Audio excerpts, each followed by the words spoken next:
Bueno, buenos días. Bienvenidos todos a la primera reunión de ventas del año 2014 de Helados Cali. Primero quiero agradecerles a todos por su asistencia. También agradecerles por todos los esfuerzos que han hecho durante este periodo. De parte del señor José Leal, les presento excusas por su no asistencia.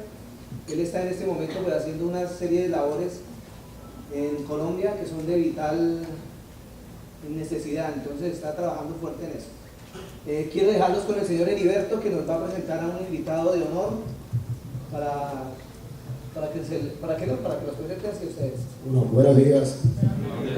Un poco limitado de voz hoy, pero bueno, para mí en realidad es un honor dejar con ustedes al presidente de Data Analysis, una persona que también ha realizado estudios en el extranjero y sus actividades son un punto de referencia, porque los opositores creen que es oficialista y los oficialistas creen que es opositor. Entonces eso nos da un punto de equilibrio en la opinión del invitado. Entonces, bueno, ¿para qué seguirlo presentando si todos lo conocemos? Recibimos un aplauso a Luis Vicente León.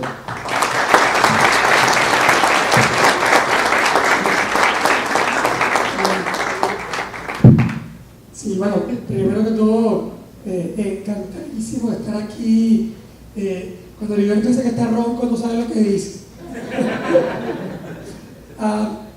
La verdad, es un gran placer poder, de alguna manera, surfear encima de una situación compleja de país, y que sin embargo tenemos que leer como una información para tomar decisiones. Es decir, para nosotros las situaciones complejas no pueden ser como para esta señora que está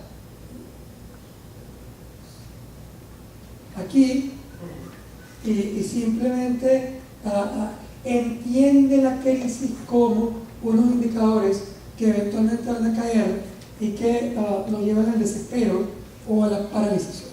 Es decir, por supuesto que la crisis no es chévere, que las situaciones complejas en un país son situaciones difíciles que eventualmente tenemos que enfrentar.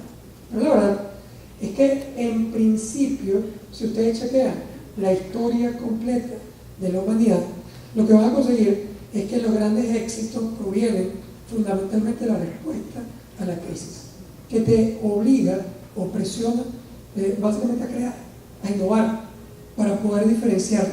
Pero además, en algunos momentos, es precisamente la crisis la que ha sido la que nos ha permitido o dado oportunidades a nosotros para tomar espacios que otro ha perdido o ha decidido abandonar. Y creo que por estos lados el tema, digamos, crisis ha sido una oportunidad. Es decir, una oportunidad relevante de entrar a mercados, de crecer, de aprovechar espacios, de aprovechar la minimización de algunos competidores que eventualmente o han salido o han tenido la imposibilidad que hemos tenido nosotros de mantenernos en ese mercado. De manera que la crisis tiene que ver o tiene que verse como eso. Obviamente, con cuidado, obviamente, entendiéndola para poder, digamos, protegernos, pero también como una gran oportunidad. Ahora, si ustedes chequean qué incide en las decisiones de inversión, es decir, cuando vamos a decir, oye, me voy a meter, voy a invertir, voy a hacer cosas, voy a crecer, ¿qué incide? ¿Qué hay detrás de esos procesos de inversión? El primer elemento importante es tratar de entender en qué país estamos. Es decir, hay oportunidades a futuro. En realidad va a haber crecimiento que pueda sostener nuestro negocio y nuestra actividad en Venezuela. Bueno, la primera cosa, digamos, relevante que compartir con ustedes es que más allá de los punticos en los cuales podemos estar en este momento, si usted chequea cuál es el porcentaje de reservas petroleras certificadas hoy en el mundo, van a conseguir que aquí ustedes están parados encima del 20% de las reservas de petróleo probadas de todo el mundo. O sea, no estoy hablando de la OPEP, Estoy hablando de todo el mundo. Hablamos de que 1 de cada 5 barriles de petróleo que quedan están aquí. Y además estamos hablando de las reservas probadas. Porque, por ejemplo, una parte fundamental de la faja del Orinoco no está probada. Está ahí. Pero no está probada quiere decir que todavía no se han podido realizar la presentación de estudios para mostrar la cantidad exacta de petróleo que hay en esa zona. Por lo tanto, el primer elemento es entender que tú estás encaramado en la mina individual de petróleo más grande del mundo. Y ese petróleo, en efecto, está ahí. Pero está ahí, además, en un momento muy importante. Si usted chequea el mundo completo, me estoy tratando de ir más arriba de lo que usted se leyó esta mañana en el periódico, o de lo que usted vio anoche en las noticias, o en lo que hemos visto en el Twitter durante los últimos 30 minutos o una hora. Eso está pasando, y eso que está pasando va a ser relevante, va a ser importante sin ninguna duda. Pero es importante también entender que todos esos puntitos, esas caídas, eventualmente han ocurrido también en el pasado. Y sin embargo, miren ustedes esa línea roja, que es el crecimiento del Producto Interno Bruto en el mundo en los últimos 60 años. Y si usted chequea ese PIB en 60 años, entre el año 1950 y el año 2008, lo que vas a conseguir es que en 60 años el PIB ¿qué es? Todo lo que producimos en el mundo, todos los bienes, servicios, todos los helados que nos comemos, es decir, todo eso está ahí. Y en 60 años el mundo duplicó los helados, duplicó la ropa, duplicó los carros, duplicó los muebles, duplicó la pasta de dientes, es decir, duplicó su producción total. Es decir, en apenas 60 años. Pero déjeme decirle algo, todas las proyecciones futuras hablan de que en los próximos 30 años eso va a volver a ocurrir. Es decir, ya en la mitad del tiempo vamos a tener que duplicar todo lo que producimos. Y esa duplicación de todo lo que producimos en apenas 30 años que exige fundamentalmente un crecimiento brutal en el consumo mundial de petróleo. Es decir, el mundo, para poder crecer al ritmo que requiere duplicar su consumo energético. Y ese consumo energético, ¿de dónde viene? De petróleo. Es posible que haya surgimiento de alternativas energéticas al petróleo en el futuro. Sin embargo, no es posible que en los próximos apenas 30 años eso sustituya la relevancia de este bien. Por tanto, usted está encaramado en un país que es indispensable para poder sostener el crecimiento del mundo. Entonces, ¿qué va a pasar en ese proceso? Que Venezuela está condenada a crecer con altibajos, con volatilidad, con problemas, con gobiernos buenos y gobiernos malos. Es decir, todo eso está ahí, pero tú vas a crecer, estás obligado a crecer. Y si no creces porque tú eventualmente desarrollas una estrategia adecuada para hacerlo, el mundo te va a jalar. Entonces te va a jalar a juro a ese crecimiento. Entonces, al final es muy importante entender que en efecto, las oportunidades de nosotros en Venezuela son gigantes del tamaño macro. El tamaño micro, quiere decir, son gigantes como país. Eso no quiere decir que cada uno de nosotros en individual va a ser exitoso. Es decir, algunos de nosotros en individual podemos colapsar, podemos no estar preparados para enfrentar las crisis, podemos no estar preparados para enfrentar los retos. Nos puede arrastrar un momento determinado. Todo eso puede ocurrir. pero en macro, es decir, el país va a crecer. Es decir, no hay forma que no lo haga. Ahora, lo que sí es verdad es que para crecer en el medio de situaciones complejas y situaciones de crisis, que es un poco lo que nosotros tenemos aquí, para crecer hay que aprender a hacerlo. Es decir, no creces solo porque te da la gana. Vas a tener que hacer algunas cosas para tomar ventaja de ese crecimiento. Entonces, ¿qué cosas eventualmente tenemos que saber en nuestra mente para ese crecimiento? Mira, yo escribo artículos de opinión todas las semanas. Y es el peor trabajo que yo tengo.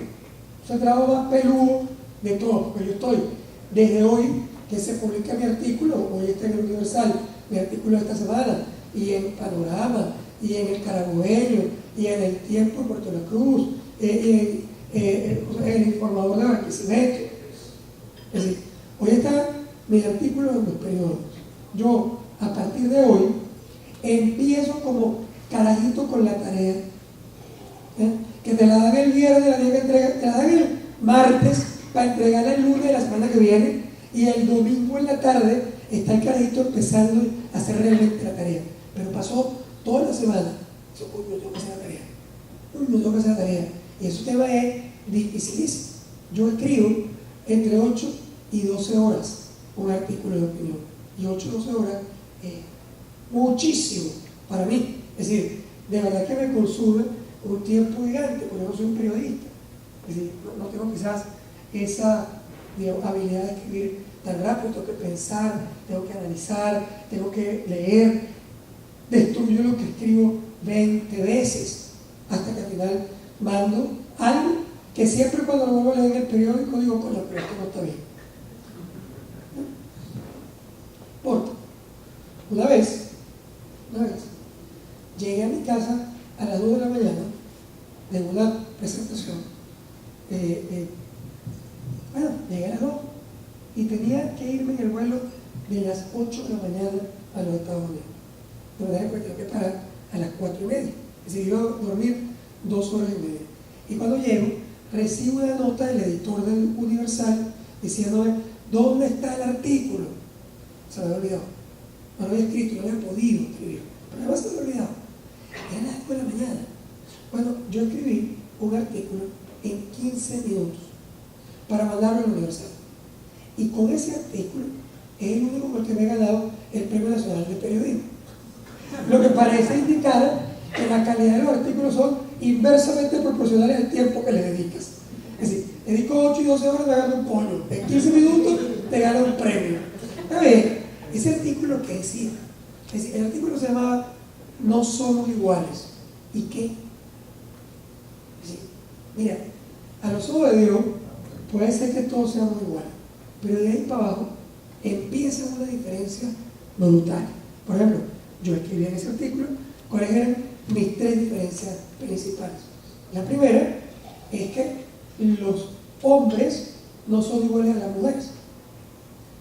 Dios me ampare, me libre y me favorezca de que esto sea un comentario machista. No, estoy diciendo, somos distintos. No es que los hombres son mejores o las mujeres son mejores, simplemente somos distintos. Yo lo probé en ese artículo y escribí los resultados de un estudio que acababa de hacer, y que era un estudio para una gran petrolera internacional, British Petroleum, que me habían contratado para estudiar la posibilidad de montar estaciones de autoservicio en Venezuela. Estaciones de autoservicio era que tú fueras a echar gasolina y tú mismo, como en los Estados Unidos o en Europa, bueno, para agarraras tus cosas, metieras tu pop en el tanque, llenaras y te fueras. Pagabas con una tarjeta o pagabas adentro en la cajita, pero tú te autoservías. Entonces, bueno, fuimos a hacer ese estudio. ¿Y qué conseguimos? La primera cosa que conseguimos es que en Venezuela 40% de los carros eran manejados por mujeres y 60% de los carros manejados por hombres. Bueno, esa era la penetración de manejo femenina más alta de toda América Latina. En América Latina las mujeres no manejaban, estamos hablando ya hace unos años y, a ver, manejaba, pero con mucha menos penetración que los hombres, sobre todo porque en la casa usualmente había un carro y ese carro usualmente lo manejaba el hombre. Entonces, la penetración era menor. Sin embargo, cuando nosotros estudiamos cómo era el perfil de los echadores de gasolina, en los echadores de gasolina solamente 26% son mujeres. Ya. ¿Cómo saben que el 40% de los carros los manejan mujeres, pero solo 26% de los que echan gasolina son mujeres? Aquí me falta algo. Me faltan unos 14% de todas las personas que son mujeres que manejan los carros y no echan gasolina. ¿Cómo es eso? No, muy simple. Cuando nosotros descubrimos los clusters, es decir, los grupos de echadores de gasolina y los definimos como se comportan las personas que echan gasolina, se dividen en dos grandes grupos: el clúster femenino y el clúster masculino. Y son distintos. Mosca, en el clúster femenino hay mayoritariamente mujeres y algunos hombres, y en el clúster masculino hay mayoritariamente hombres y algunas mujeres. Y no me refiero a ningún otro, no tiene que ver con temas, digamos, de orientación sexual, simplemente con perfiles. Yo, por ejemplo, estoy clarito en el clúster femenino de echar gasolina. A nosotros, niñas, ¿cómo nos parece el acto de echar gasolina? Horroroso, ladilla, fastidioso, hediondo y peligroso. En el clúster masculino no es que les parezca de pinga, pero ellos echan gasolina como un acto reflejo. ¿Cuándo echa gasolina el clúster femenino? El clúster femenino echa gasolina cuando tiene el bombillito prendido 3 días y no consigue ningún pendejo a quien hay que quitar el carro para que le eche gasolina, llámese marido, hijo, novio, papá, vecino, quien sea. Bueno, el 14% del total de los echadores de gasolina son mujeres que consiguieron el pendejo. Y por eso no son equivalentes en manejo y en echar de gasolina. Finalmente, cuando no les queda más remedio, cuando ya el carro está a punto, y en el caso de mi esposa, después de a punto, porque ha terminado como 6 veces con una grúa en la estación de servicio, ¿dónde echan? En la misma estación de servicio siempre. Siempre. ¿Por qué? Bueno, porque la conocen, porque saben dónde está, por dónde entra, por dónde sale, y además han establecido una relación ahí extraña con el bombero, como con el carnicero, con el panadero. Es decir, ella sabe cómo se llama, le pregunta por su familia, por los carajitos, y después saca el manojo llave, se ve un tren y le dice: Pancho, full. Y ella jura que Pancho no la roba. Sí, porque la conoce. Ella es de ahí. ¿Cómo es el clúster masculino? Distinto. El clúster masculino echa gasolina cuando tiene un cuarto de tanque. ¿Por qué? Bueno, porque a él, su papá o su mejor amigo le enseñó cuando estaba carajito que por debajo de un cuarto de tanque, cuando yo estaba chiquito, se jodía el carburador. Hoy los carros no tienen carburador, pero algo se jode. Los inyectores, la bomba de gasolina. Entonces, bueno, tú cuando esa vaina tiene un cuarto de tanque, tú te das cuenta, hay una necesidad inminente de echar gasolina. ¿Dónde? ¿Qué pregunta? En la primera estación de servicio que se te cruce por el frente. Es decir, bueno, es obvio. Si tengo un cuarto de tanque, tengo que echar gasolina. La primera bomba me meto. Por supuesto, en esa primera bomba, él no sabe cómo se llama el bombero, pero lo que sí sabe es que ese bombero es un coño madre que lo quiere robar. Por lo tanto, y que vas a hacer que perseguirlo completo para encontrar la vaina. Y que no te robe, con la vaina, que no te robe, que no te eche, no te robe la tapa, que no te chorree el carro de gasolina. Entonces, tú tienes que estar encima de ese proceso. Bueno, esto se repite 1000 veces. En 1000 cosas en la diferencia entre mujeres y hombres. Pero también es distinto a los ricos y los pobres. Y no porque uno sea buenos y otros sean malos. Tiene busca y freno. Yo les pongo un ejemplo muy simple. Nosotros hicimos un estudio en 2 municipios de Caracas, Chacao y Petare. Petare, un municipio pobre, Chacao, un municipio rico. Y evaluamos el servicio de agua en Petare y el servicio de agua en Chacao. Bueno, ustedes se imaginan lo injusto de evaluar el servicio de agua de Petare contra el servicio de agua de Chacao. En Chacao no hay una sola casa que no tenga agua, que no abra el chorro y no salga el agua. En Petare los barrios no tienen agua y la gente tiene que proveerse de agua distinto a una tubería convencional. Entonces, bueno, ¿qué crees tú que te va a dar un estudio que evalúa el servicio de agua en Chacao y uno que evalúa el servicio de agua en Petare? No, que el servicio de agua en Chacao es infinitamente mejor, ¿verdad? Pues no. La evaluación en Chacao era peor que la evaluación en Petare. ¿Cómo es eso posible? O sea, si tú, desgraciado, abres tu chorro en Chacao y sale el agua y la otra señora no tiene agua corriente, ¿cómo es que tú tienes la posibilidad de que, oye, de que evalúes negativamente en Chacao versus Petare? Pero por una razón. La señora en Chacao, ¿sabe por qué evalúan mal el servicio de agua? Que el agua no es pura, no se puede tomar directo, sino que hay que comprar agua potable o hervirla, pero de ninguna manera pasarla por el ozono, pero de ninguna manera la puedes tomar como la toma de Miami o como la puedes tomar en Nueva York o en Londres, del chorro directo. Pero además, el agua a veces sale turbio. Si tú llenas la bañera blanca de tu casa, tú puedes ver a veces el agua turbia, pero además daña toda la grifería de acero. Es decir, coño, tú tienes un apartamento bonito en Altamira y le pones una grifería de acero inoxidable, esa vaina se jode. ¿Por qué? Bueno, porque el agua viene con impureza, porque viene. Entonces, claro, ¿cómo te están evaluando el servicio de agua? Sobre la calidad del agua. Cuando vas a Petare, ¿qué evaluó?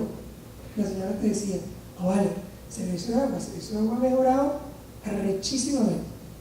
Mira, antes yo tenía que subir al tope del cerro una toma de agua 2 horas para tener agua.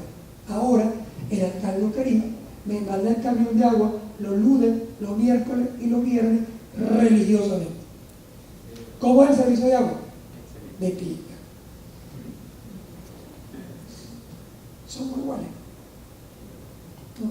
Es decir, hay diferentes umbrales de bienestar, y no es que uno es bueno y otro es malo, simplemente tienes umbrales de bienestar distintos. La tercera cosa importante era en ese artículo que los maracuchos no se parecen a nadie, no tienen nada que ver con el resto del mundo. Es decir, los grados desayunan con refresco, comen más plátano que arroz, le echan salsa de tomate a los pequeños y su cerveza es la otra. Cualquier vaina es la otra. No, otra marca que no es la marca más importante del país, normalmente penetra en Maracaibo. No creo, es que ni siquiera la mayonesa Kraft era el líder en Maracaibo. La única vaina que es líder en Maracaibo y en el resto del país es harina pan, y eso porque no hay un coño nada. Sí, los tipos son distintos. Claro, eso todo es una exageración, pero a la vez una caricatura que tiene certezas. Es decir, en Maracaibo hay una condición de consumo distinta a la que podemos tener en el resto del país. También lo hay en Barquisimeto. Por ejemplo, todos nuestros estudios han indicado que Barquisimeto, por tomar aquí otro clúster de este grupo, y no metemos solo con los maracuchos, en Barquisimeto la cosa es clara. Mira que yo tengo experiencia propia, porque mi esposa es una vasca barquisimetana que mezcla lo más intenso de las vascas, que son arrechísimas, con lo más intenso de los barquisimetas, que es pichirrísimo. Vender en Barquisimeto es más duro que en cualquier otra parte del país, porque los grados son pichirres por naturaleza. Ahí la señora más encopetada de Barquisimeto compra verduras en el verdurazo.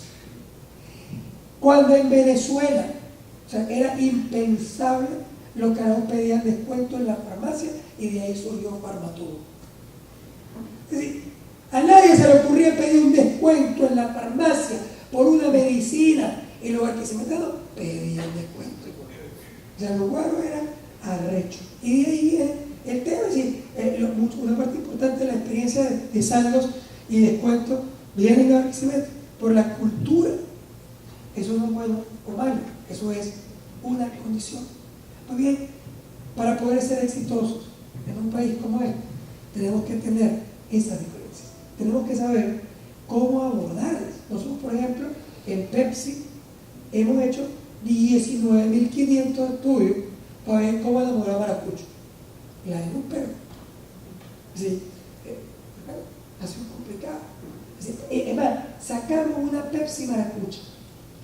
Sacamos una Pepsi que era maracucha. Es más, tenía limón, porque los maracuchos les parecía que con lo que tenía que era una agregación de valor. Y sacamos una Pepsi con limón. Después los carros no se la tomaron, pero la sacamos. Es decir, era eventualmente cómo conectarte entendiendo a tu consumidor. Y para entender tu consumidor, tenemos que entender quiénes somos en Venezuela. ¿Quién es ese consumidor que también es un elector? Es decir, que es quien elige presidente, también elige helados y elige whisky y elige el restaurante, elige el local en donde va a comprar. ¿Quién es ese venezolano? ¿Quiénes somos? Lo primero es que estamos parejitos. 49.7% hombres, 50.3% mujeres. Eso es la ruptura de un mito. Porque los venezolanos, todavía si tú le preguntas a mi estudiante de la universidad y le preguntas, mira, ¿cuántas mujeres por hombre hay en Venezuela? Todavía te dicen 7. Es un número que aprende siempre, 7. De bebecito. Entonces, como para decir, te tocan 7. ¿Okay? 7 mujeres por cada uno. Esa vaina es la verdad. Eso es una verdad. Es una verdad. Después de las guerras, después de la guerra de independencia, después de las guerras internas brutales que tuvimos, ¿sí? Bueno, la verdad que quedaban 7 mujeres por hombre. ¿Por qué? Porque los hombres se iban para la guerra y las mujeres frescolitas quedaban vivas y los pendejos los mataban. Entonces quedaba un carajo y 7 mujeres. Y normalmente el carajo que quedaba era el que no había tenido la bola y para la guerra.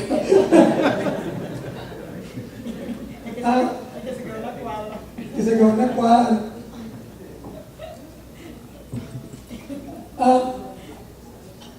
Hoy, eso no es verdad, hoy somos 50-50, mitad y mitad.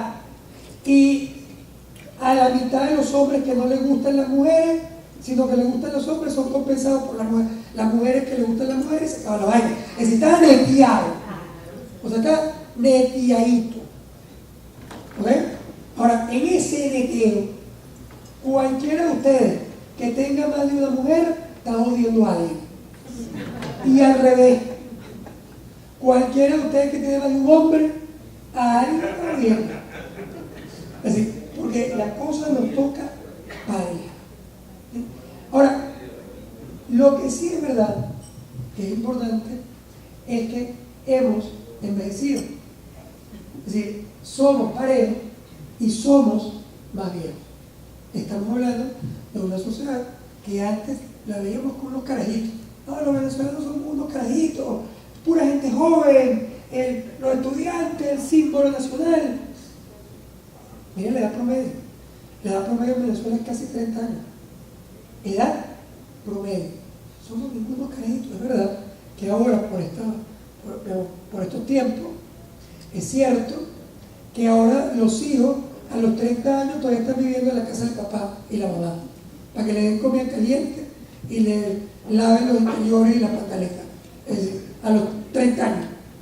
Eso se ha alargado pues el tiempo en que usted puede liberarse de esos carajos.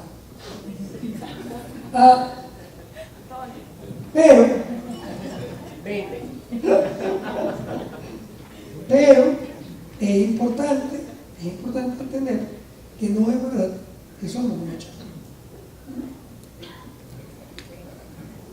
No es verdad. Somos gente adulta y tenemos que tratar a nuestros consumidores como tal. Es decir, enfrentar el tema de que nos envejecemos. ¿Por qué? Nos envejecemos porque hoy las mujeres primero quieren empezar más tarde a tener hijos, lo que es perfectamente lógico y normal, y lógico y normal conceptualmente, paradójicamente no físicamente, pero bueno, conceptualmente y para la vida sí. Y las mujeres no quieren tener 5 hijos. 1, 2. El número de hijos es directamente proporcional al nivel de desarrollo. Hasta 2 es desarrollado. Encima de 2, saben, es un desarrollo puro. Digo estadísticamente hablando. Estadísticamente hablando, ningún país desarrollado tiene una media de más de 2. Pero aquí, bueno, aquí tenemos 3 en la media. Estamos medio subdesarrollados, pero está bien. Está chévere. Hay peor. Estamos decreciendo. Y eso eventualmente embellece de alguna manera a la población, que además vive más. O sea, también tenemos gente más vieja. Hoy vivimos casi 74 años promedio. Poco a poco no es la mejor tasa promedio de vida. Hay países que ya van por 77, 78 años, pero bueno, tenemos un incremento importante en nuestra esperanza de vida, lo cual obviamente nos envejece. Esta es la estratificación socioeconómica, es decir, cómo nos dividimos por estratos, en ricos, pobres, clase media. Los ricos, que es el estrato AB, los más potentes económicamente hablando, representan hoy el 2.3% de la población total. Esos son muy ricos. Luego, la clase media alta, con un 17.8%, que pregunta que no es dramáticamente distinto a lo que había en 1999, se parece, porque no hay cambios dramáticos en la estratificación socioeconómica en un periodo tan breve.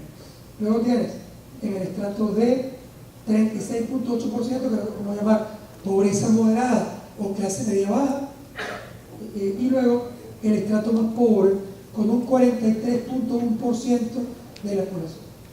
Por cierto, 43% más 36, más ahí tenemos 37, tenemos 80% de la población en los estratos D y E. Primer mensaje importante.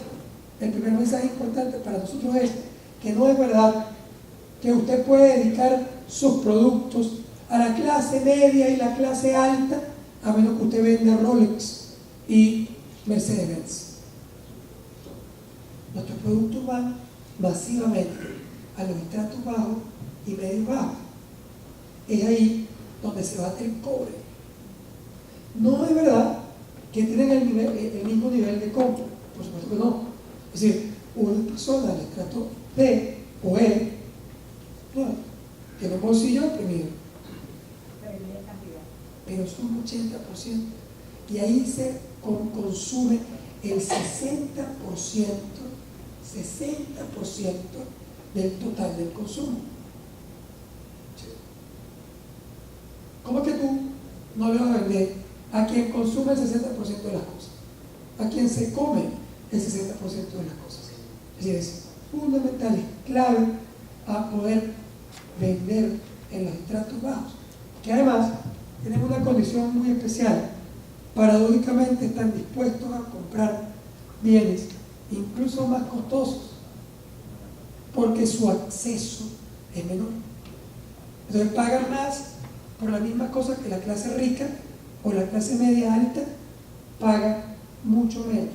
Empezando, por ejemplo, porque en el estrato más bajo se compran empaques pequeños por el tema de la disponibilidad, lo que llamamos en marketing money in the pocket. La cantidad de dinero que tengo en el bolsillo es menor, entonces tengo que comprar un empaque más chiquito varias veces, mientras que en la clase media alta se compran empaques grandes, y el empaque grande por litro o por metro o por kilo es más barato. Entonces, paradójicamente, ese estrato incluso es un estrato al que se le saca más dinero en términos de ganancia. Y es un consumidor, porque durante mucho tiempo la gente te dice, pero es que el estrato no es un consumidor, está muerto de hambre, no tiene cómo consumir. Mentira podrida. O sea, mentira. ¿Por qué? Miren ustedes esto. En azul, la penetración media de la posesión de activos en Venezuela. 91.3% de la población tiene celular y un 90.4% del estrato E. El más pobre tiene más del 90% celular. Dividir 88 contra 87, lavadora 84 contra 77, es decir, los carajos no tienen agua, pero tienen lavadora. Le echan, es una chacachaca, y le echan un balde de agua a la chacachaca y lavan con su lavadora, y no tienen agua corriente. Es decir, es una chacachaca. Es decir, hay penetración importantísima de activos en Venezuela. Y esa penetración de activos tiene DirecTV el 70% de la población del estrato E. Claro, no lo pagan todos. Hacen una cosa muy creativa, que es que una señora en el barrio contrata el DirecTV y después se pega un montón de vecinos, ¿no? Y ella les cobra por el servicio. Es una cooperativa. Una cooperativa. Ahora, ¿cómo es la capacidad de consumo de esa población? En efecto, la inflación ha venido complicando su capacidad de compra.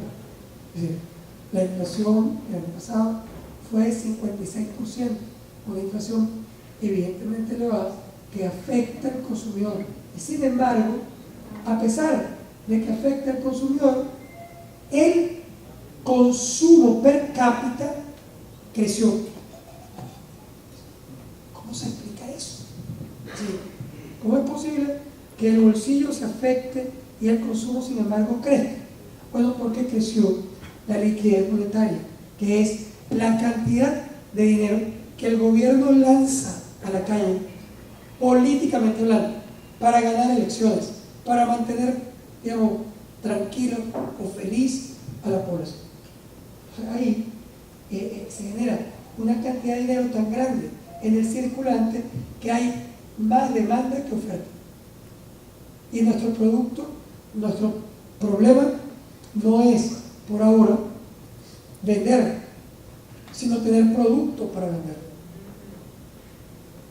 Es decir, tener suficiente stock para poder atender la demanda del consumidor. Ahí está el problema, no aquí, es el problema en todo el país, porque hay escasez, porque hay problemas de importación, porque hay problemas de divisas, y eso genera problemas de producción, hay problemas laborales que complican el panorama. Es decir, hay un montón de cosas que hacen compleja la posibilidad de tener todos los productos que eventualmente queremos tener. Pero independientemente de eso, vale la pena decir que el consumo, sin embargo, no es equivalente al consumo que teníamos en el 2007. 2007-2008 era el cielo para vender. Imagínate, en el tercer trimestre del año 2007, tercer trimestre. El consumo en Venezuela creció 19.6%. No voy a creer que yo me sé los números de crecimiento o de crecimiento de todos los trimestres por año en Venezuela. No, pero me sé ese perfectamente. ¿Saben por qué? Primero, porque fue el más alto en la historia del país. 19.6% un trimestre en crecimiento de consumo. Es una locura. Pero lo segundo, más importante, o muy importante, es que algunas personas, probablemente algunos de ustedes, se casó con la mujer o con el hombre que había soñado. Yo no tuve esa suerte. Pero mosca, cuidado. Yo adoro a mi esposa, pero no es lo que yo le había planteado. ¿Por qué? Es decir, ¿por qué digo eso? Bueno, muy simple. Ella es mosca, es espectacular. O sea, cuando mi esposa y yo entramos a una fiesta juntos, todo el mundo, yo automáticamente se le queda mirando a ella y se me queda mirando a mí. Porque yo sé lo que están pensando. ¿Cómo coño esta cara tan bella se casó con esta bestia? Sí, yo lo sé, es obvio, además. Pero, ¿por qué digo que no era lo que yo había soñado? Porque mi trabajo es muy rudo. Y siendo muy rudo, todo el día yo me la paso. Esta mañana, y en el hotel de Puerto Ordaz, donde hicimos esta presentación, pasó lo mismo. Yo fui para el baño y yo ya lo tengo medido. Es decir, yo voy al baño y si no entro directo a la partecita de la poseta que está cerrada, sino que me paro en un urinario, estoy condenado indefectiblemente a que el carajo que se pare al lado a hacer pipí se voltee y me pregunte: epa, ¿cómo está la vaina? Y a ti lo que te provoca es decirle: pinga, bro, está chévere. O sea, ¿qué es eso? Es decir, ¿cómo es que tú, o sea, estás haciendo pipí y alguien te pregunta cómo está la vaina? Eso es todo el día, mañana, tarde, noche. Entonces, coño, cuando tú llegas a tu casa, ¿qué quieres?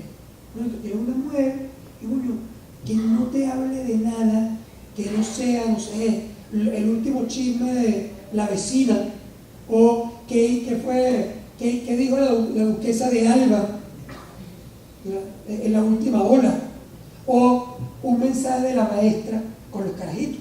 Pero no, a mí se me ocurrió casarme con una PhD de Chicago, que la primera pregunta que hace todos los días cuando llego a mi casa es: ¿cómo está la vaina?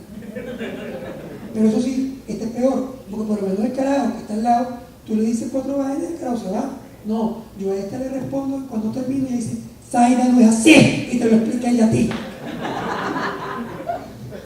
Bueno, a ver, algunos maridos tienen que ir a su casa a consentir a sus mujeres y les regalan, no sé, flores, chocolate, joyas, o sea, para mantener vivo el amor. Yo tengo que llevar temas de discusión para la doctora.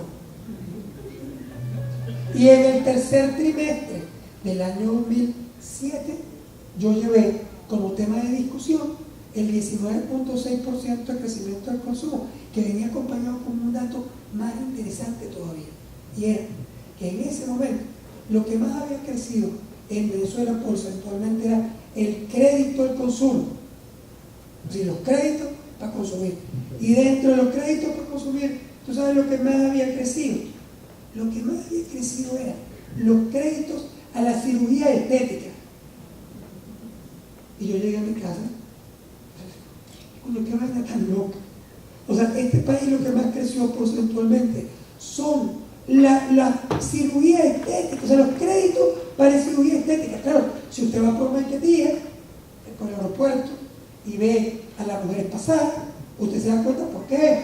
Coño, cuando usted finalmente consigue una mujer con las lolas caídas, usted sabe tan linda como antes, vintage.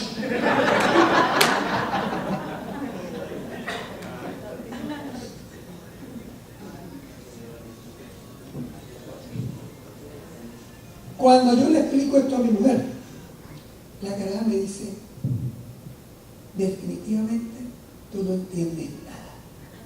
Yo no entiendo por qué te pagan a ti para dar conferencias. Tú estás más perdido que el hijo del inverno.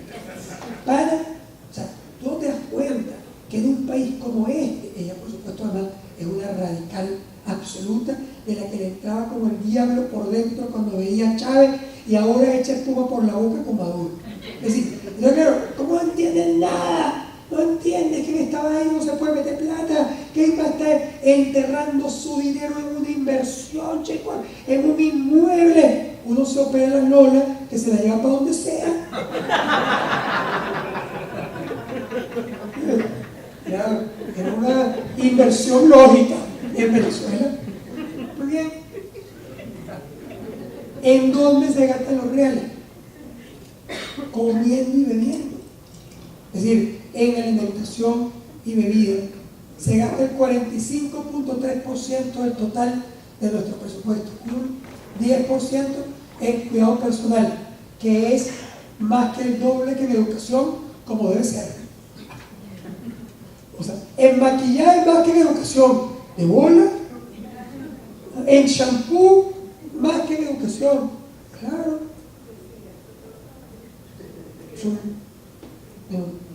Y un valor intrínseco, si nosotros somos el país de la misma Venezuela y la misma universo, como coño no vamos a darle prioridad al cuidado personal. O sea, es importantísimo. Las niñas crecen además con una presión horrible de chiquita. A ella le han dicho que ella es una mujer en el país de las mujeres más bellas del mundo. ¿Cómo coño no se va a arreglar? Sí, tiene que arreglarse. Está por definición condenada a arreglarse. Ahora, en ese país espectacular, lleno de recursos y dinero, sin embargo, vivimos una crisis. Vivimos una crisis importante, que no es en realidad una caída brutal de nuestra producción y actividad. La verdad, es más bien estancamiento. Si ustedes chequean cómo se comportó el Producto Interno Bruto, de nuevo, la actividad económica del país, cómo se comportó recientemente, lo que van a conseguir es que el país básicamente se estancó, no está creciendo de manera significativa.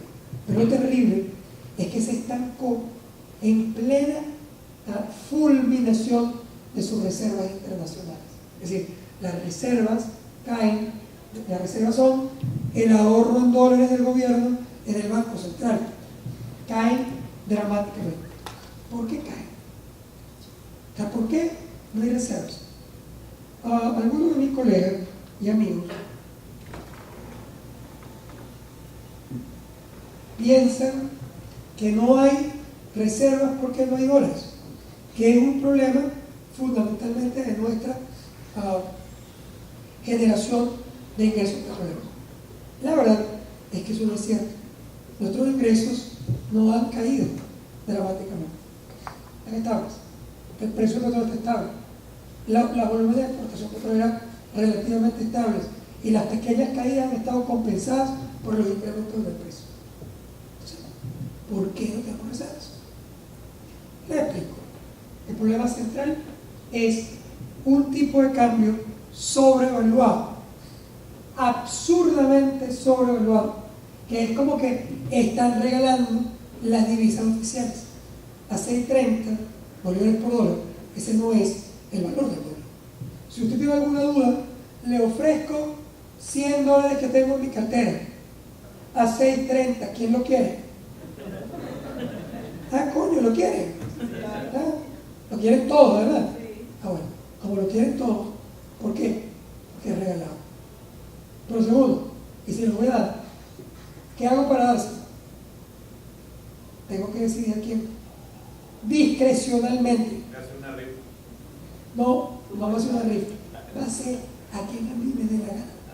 Va a ser a quien yo crea que le conviene o me conviene entregarle la divisa. Lo que arranca el gran problema en Venezuela: discrecionalidad y corrupción. No hay forma que entregando una cantidad finita de dólares baratos, no haya corrupción e ineficiencia. Y eso básicamente es lo que justifica el problema central de la economía venezolana en este momento. Pero además, supongo que cuando usted recibe un amigo de Estados Unidos o un español que es amigo suyo de la universidad y que viene a Venezuela a conocer el país. Oye, ¿cómo la tiene? Yo lo llevo a Canaima. ¿Quién es barquisimetano aquí? Los barquisimetranos, coño, no sé para dónde. ¿Eso son los pichiles? Mentira, eso, pichile no, inteligente, ahorrador, eficiente en el manejo de los recursos. Esa es la palabra correcta. A ver, coño, lo llevan para dónde, no sé, para el Cubiro. ¿Para dónde lo lleva el Maracucho? No sé, Maracucho, ¿dónde lo lleva? Al relámpago del Catatumbo. O lo lleva a comer, no sé, en el Saladillo, para que vea una vaina típica. O lo lleva a la laguna de Sinamaica. Aunque bueno, tiene que llevar como 3 camiones de Guardia Nacional para que lo proteja. Es decir, bueno, pero además lo lleva a comer, allá van para el Yuna, van para el Círculo, aquí van para mi vaquita, aunque ya no es mi vaquita, sino como 5 lugares más. Yo lo llevo, o sea, a Gourmet, a Alto, a Recoveco en el Águila. Bueno, lo lleva a comer. Y el último día, ¿qué hace el tipo? Coño, el último día, el cabrón te quiere atender, te quiere hacer una atención, y en esa atención te invita al restaurante más caro de la ciudad.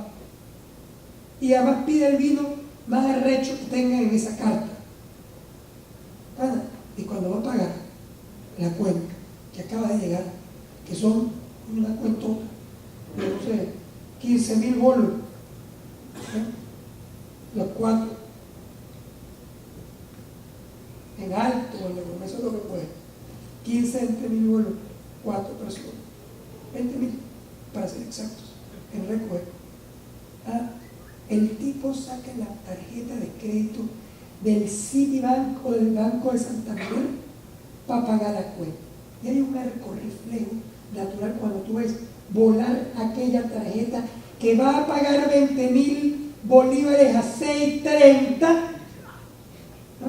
O sea, 4.000 dólares o 3.000 y pico de dólares por una cena. Coño, que dice, no, coño, tú eres loco, weón, ¿cómo tú vas a pasar a 6.30? Párate ahí. O sea, si tú quieres, coño, no sé, tú me quieres hacer atención, está bien, yo te compro los dólares, te pago 30.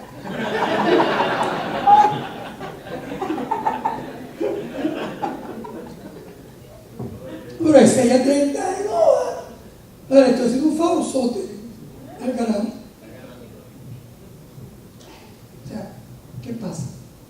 Todas las mañanas, al amanecer, el PDVSA saca su tarjeta de crédito a 6.30 y paga a los trabajadores, y paga a los proveedores, y paga las misiones, Barrio Adentro, Rivas, Mercal, se pagan con la tarjeta a 6.30 bolívares por dólar.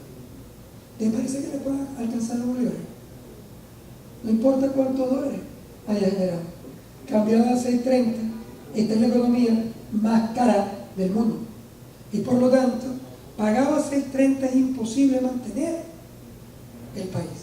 Y ahí está la fuente de la crisis fundamental de Venezuela, que poco tiene que ver con la guerra económica.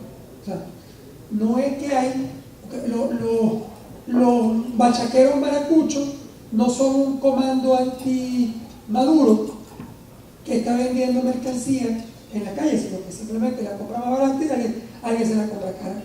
El contrabando de extracción no son un comando golpista manejado por Uribe en Colombia, sino básicamente una señora en Cúcuta que ante un tipo de cambio absolutamente ridículo le prefiere comprar leche baratísima y si hubiera en la Euskali en Ureña para pasarlo para Cúcuta porque le cuesta una décima parte de lo que cuesta un helado en Colombia. Entonces, ¿cómo no va a haber contrabando de extracción? Es decir, no tiene nada que ver con una guerra, tiene que ver con las condiciones básicas de la distorsión económica que evidentemente que generó un incremento brutal de desabastecimiento. Entonces, un desabastecimiento que en el caso particular de Venezuela hoy alcanza en alimentos regulados más del 40%. Eso es burda de desabastecimiento.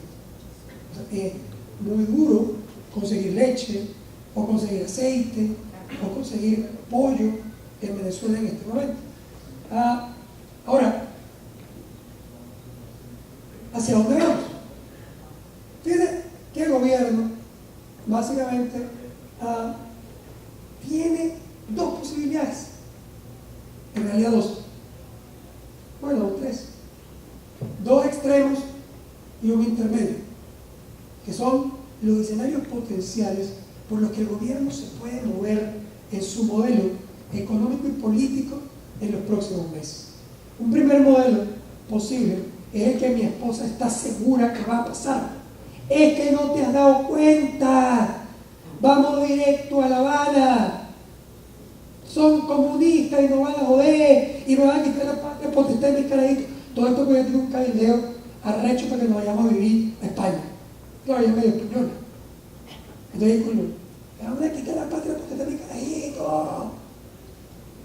Ella y la Colombina es más o menos la misma vaina. Ella, la Colombina y María Corina Machado. Entonces ahí las meten en una licuadora y lo que sale es ácido muriático. Ahora, ¿qué hay realmente en el modelo del gobierno? No lo sé. Ese escenario que mi esposa tiene es un escenario que yo no puedo descartar completamente. ¿Es posible que eso ocurra? Sí. Pero yo no creo que va a pasar. Pero no en el no creo típico de los gafos, sino porque, en verdad, yo entiendo que el gobierno busca un modelo que es también primitivo. Mosca, aquí no estamos debatiéndonos entre si vamos a ser modernos o vamos a ser primitivos, sino en qué tipo de primitivismo nos vamos a mover. Si es permeable o impermeable. Pero en el permeable, déjenme decirles que hemos estado toda la vida. Porque no es verdad que nosotros en Venezuela hemos tenido nunca un modelo moderno. Siempre ha sido primitivo. Solo que primitivo, permeable. Y yo creo que el gobierno del presidente Maduro va camino a ese modelo también, permeable en lo económico, aunque impermeable en lo político. Es decir, más radical en lo político y más moderado o negociador en lo económico. ¿Por qué? Bueno, si usted ve el nombramiento de los ministros económicos, si bien son reciclajes de ministerios que ya existían en el pasado, es verdad. Sin embargo, este grupo no es lo que podríamos llamar el grupo más radical del chavismo. Es el grupo más bien más negociador. Que no es moderno, negociador. Que significa que quiere al sector privado, solo que lo quiere regulado por el Estado, enmarcado en una legislación que eventualmente obligue al sector privado a responder fundamentalmente como el Estado quiere que responda. ¿Hacia dónde vamos ahorita? Ese mercado está cerrado. El mercado ha estado terriblemente cerrado en términos cambiarios. Y ese mercado cerrado en términos cambiarios ha complicado a las empresas. Nosotros estamos esperando que mañana arranque SICAT. ¿Qué es SICAT? No es una apertura completa del mercado cambiario. No es que tú vas ahí y vas a comprar lo que tú quieras. ¿Qué pena? No. Es una oxigenación del sistema. Va a haber más dólares que los que hay hoy, pero además un poco más caros o bastante más caros, con lo cual reduce la sobrevaluación del tipo de cambio, aumenta la cantidad de bolívares que PDVSA puede recoger sin pedirle prestado al Banco Central para generar inflación.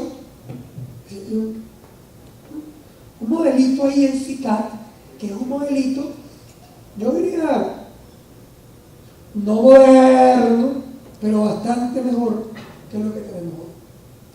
Ahora, la pregunta importante es, ¿tienen suficientes dólares para sostener CICAT 2 con toda la demanda de divisas alternativas que va a venir? La respuesta es, depende. ¿Depende de qué? Depende de cuánto, de a qué precio lo vendan. ¿Por qué? Porque tú tienes, por ejemplo, 13.000 millones de dólares de dividendos represados de las empresas transnacionales hoy en Venezuela. ¿Tiene 13.000 millones de dólares el gobierno para entregarlos en CICAT? No tendríamos nada, pues. Se acabaría inmediatamente todos los dólares y los títulos que tienen para manejar ese sistema. Yo no tiene. Pero 13.000 millones son a qué precio? A 6.30. Y si son 13.000 millones a 6.30 y yo en vez de 6.30 lo vendo a 60 o a 63, ¿cuánto entonces te debo? No son 13.000 millones, son 1.300 millones. Y 1.300 millones sí tengo. Sí, estamos hablando de que todo va a depender de a qué tipo de cambio el gobierno está dispuesto a vender. Si está dispuesto a vender caro y reconocer la devaluación del tipo de cambio, este modelo puede ser un modelo oxigenante de la economía. Si el gobierno sale mañana y vende a 20 bolívares por dólar y después salen orgullosos diciendo es la moneda más fuerte del mundo, se jodió lo que se. No hay forma de que eso funcione. Ahí está la diferencia del break-even point que vamos a ver mañana en el CICAT en Venezuela. Bien.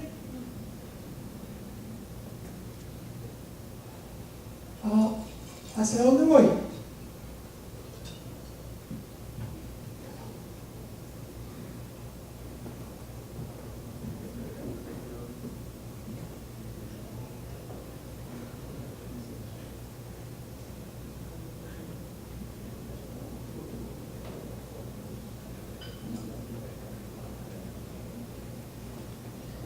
Quiero cerrar mi reflexión de hoy básicamente alrededor de, bueno, hemos visto un entorno complejo, hemos visto unas proyecciones macro, es decir, hacia dónde va el país en el largo plazo, hemos visto los retos. La pregunta es, bueno, y entonces, ¿se debe invertir? ¿Vale la pena todo este esfuerzo que estamos haciendo aquí? ¿Vale la pena el esfuerzo de la Cali y el de ustedes en ese mercado? La verdad es que la pregunta o la incertidumbre para mí es no si debo o no invertir, sino en qué hacerlo. Es decir, es verdad que hay incertidumbre, pero la verdad es que también hay un mercado con menos competidores, una mayor facilidad para posicionarse en ese mercado que está hoy mucho más dispuesto a probar cosas nuevas. Hay clientes en busca de mayor variedad y hay una existencia de dinero en la calle que va a continuar siendo relevante en los próximos meses. Ahí, ¿qué ocurre? Que si tú inviertes y tu competidor invierte, aumenta la competencia y estamos en un mercado convencional. Pero, ¿qué pasa si tú no inviertes y tu competidor invierte? Estás fuera del mercado. ¿Qué pasa si tú inviertes y tu competidor no invierte? Estás en pleno crecimiento. ¿Y qué pasa si tú no inviertes y tu competidor no invierte? Que alguien va a invertir por ustedes. Alguien se va a comer ese mercado. La pregunta para mí entonces es ¿cómo invertir? ¿En qué? ¿Dónde invertir? Es responder cómo hacerlo. Y ahí mi gran recomendación de cierre para ustedes básicamente es que nosotros tenemos que manejar los riesgos, aprendiendo a entender, aceptar y provocar los cambios. Hay algo clave. Ustedes van a tener que aprender a desaprender. Van a tener que aprender a hacer cosas nuevas, porque lo que les ha pasado antes no necesariamente les va a funcionar ahora. Si tienes que adaptarte a una nueva condiciones del mercado. Señores, y en esa adaptación es clave acercarse al cliente y conocerlo, desarrollar las capacidades creativas de tu gerencia y recursos humanos, tener buena información de mercado, garantizar el flujo de información en toda la organización que cale. Déjame decir una cosa, yo no conozco su negocio por ahí, pero el solo hecho de que ustedes se reúnan varias veces a revisar básicamente la evolución, el negocio, en solo verse la cara y conversar, es un anticipo de éxito. Porque es cómo mantenerte engranado en el medio de esa crisis.